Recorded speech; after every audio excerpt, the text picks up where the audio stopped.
ucapan yang perkataan yang menyakitkan ya, verbal. Nah, ini konsekuensi terencana disepakati sesuai peraturan. Murid dibuat tetap tidak nyaman, setiap guru selalu memonitor murid.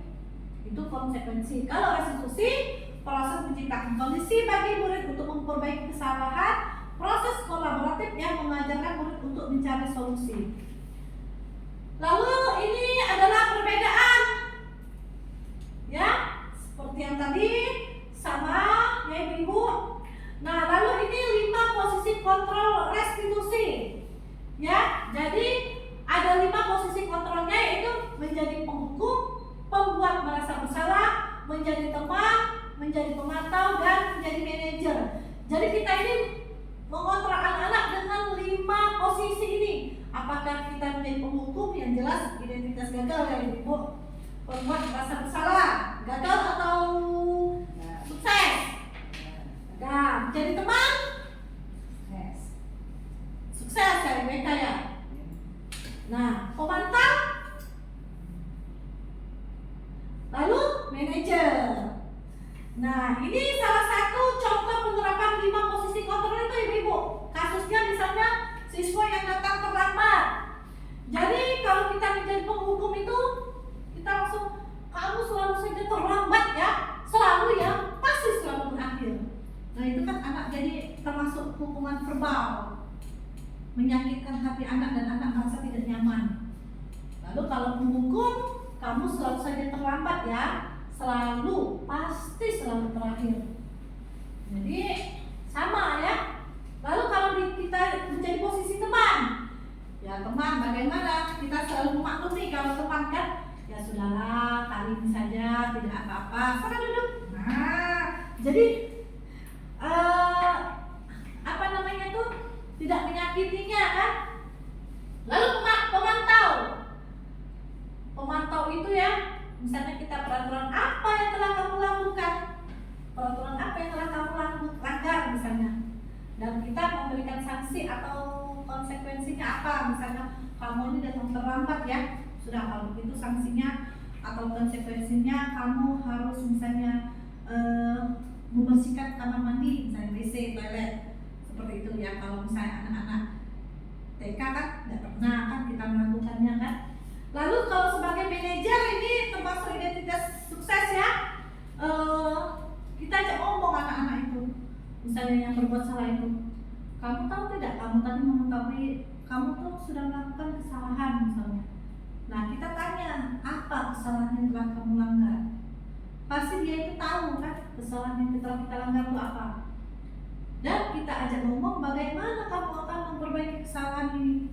Nah, disitu dia pasti berpikir, oh, untuk menembus kesalahan saya, misalnya saya berjanji Pak, saya tidak akan mengulangi perbuatan itu.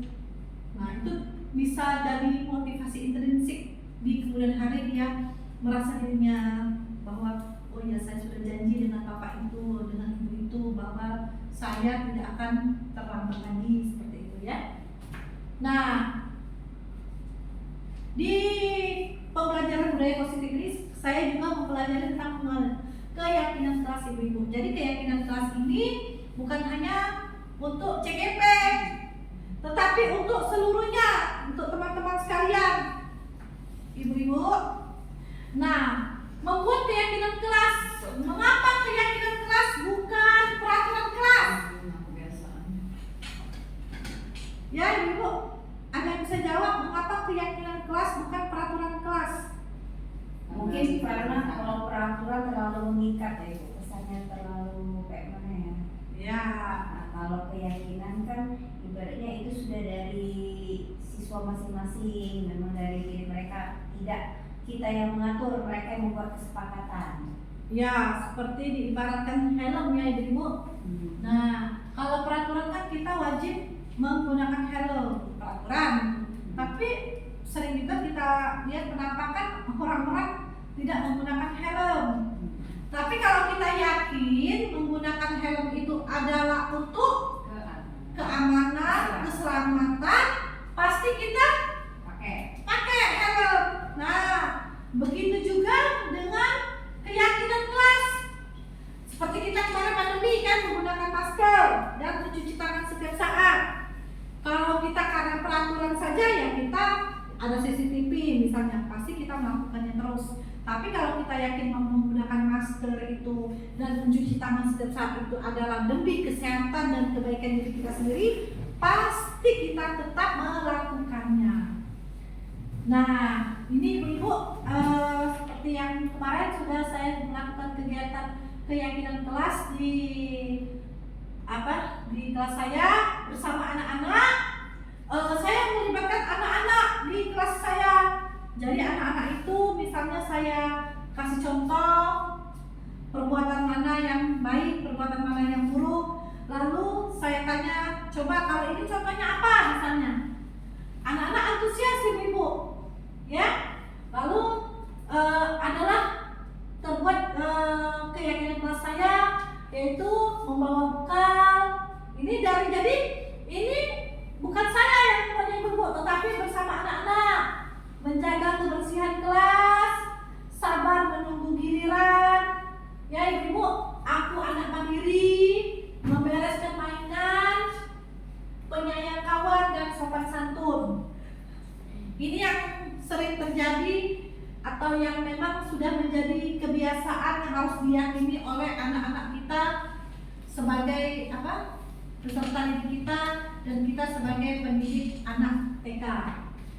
Nah, bentuk keyakinan kelas itu ya ibu-ibu bersifat abstrak dan pada peraturan yang lebih rinci daripada peraturan yang lebih rinci dan konkret ya ibu. Jadi dia itu harus bersifat abstrak, dibuat dalam bentuk positif.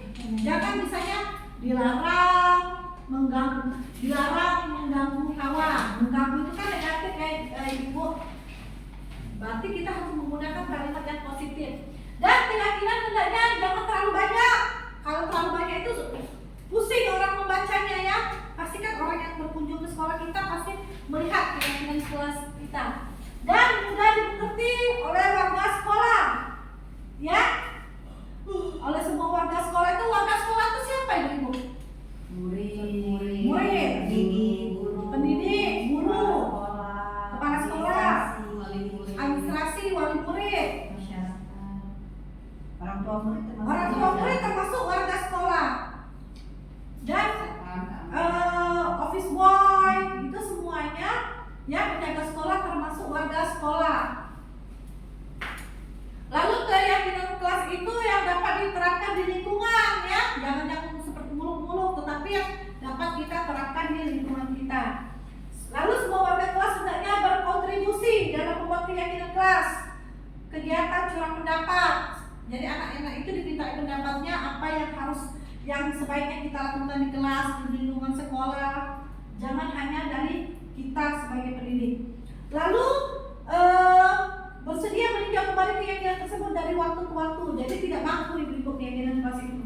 Dapat kita sesuaikan dengan kondisi lingkungan kita pada saat ini. Seperti kita pandemi kemarin kan, kita melakukan pembelajaran melalui daring. Tidak mungkin keyakinan kelas yang misalnya membawa bekal itu, karena anak-anak belajarnya dari rumah. Nah lalu ini prosedurnya ibu bisa dibaca ya. Misalnya mempersilakan warga sekolah untuk menyuarakan pendapat, mencatat semua masukan-masukan para murid atau warga sekolah di kertas besar atau poster.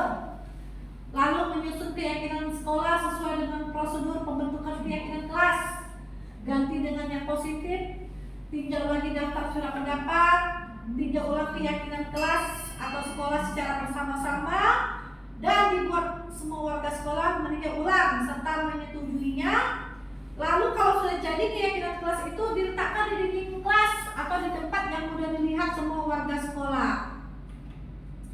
Nah ini segitiga restitusi ibu. Jadi kita kalau misalnya melakukan keyakinan kelas dan anak itu ada yang melanggar, kita bukan harus menghukum, bukan hanya memantau, tetapi kita melakukan segitiga restitusi tadi.